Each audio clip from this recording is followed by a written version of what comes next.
پرخلوص لوگ بہت مشکل سے ملتے ہیں، ان کی قدر کیجیے، جو آپ کی خوشی میں مسکرائے اور آپ کے غم میں آپ کا ساتھ نہ چھوڑے۔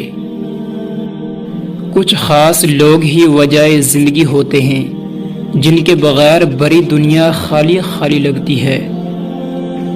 مضبوط ترین ہوتے ہیں وہ رشتے، جہاں عیب گنے نہیں چھپائے جاتے ہیں۔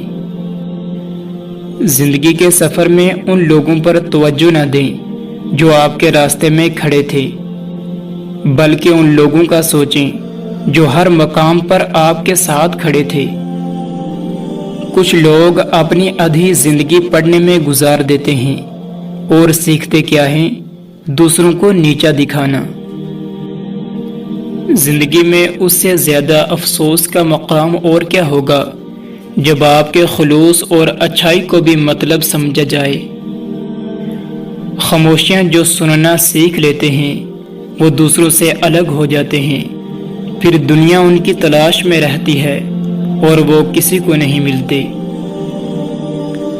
دو اصولوں کو کبھی نہ بھولیں، ایک اپنی ذات کی قدر کبھی کسی بھی حال میں کم نہ ہونے دیں، اور دوسروں کی عزت کا خیال ہر صورت میں رکھیں۔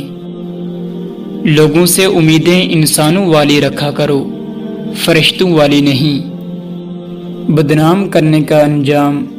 نبی کریم صلی اللہ تعالی علیہ وآلہ وسلم نے فرمایا، جو شخص کسی کو بدنام کرنے کے لیے اس میں ایسی برائی بیان کرے جو اس میں نہ ہو، تو اللہ تعالیٰ اسے دوزخ کی آگ میں قید رکھیں گے یہاں تک کہ وہ اس برائی کو ثابت نہ کرے، اور وہ ثابت نہیں کر سکے گا۔ خود کو ایسا بناؤ کہ جہاں تم ہو وہاں تمہیں سب پیار کریں، جہاں سے تم چلے جاؤ وہاں تمہیں سب یاد کریں، اور جہاں تم پہنچنے والے ہو وہاں تمہارا سب انتظار کریں۔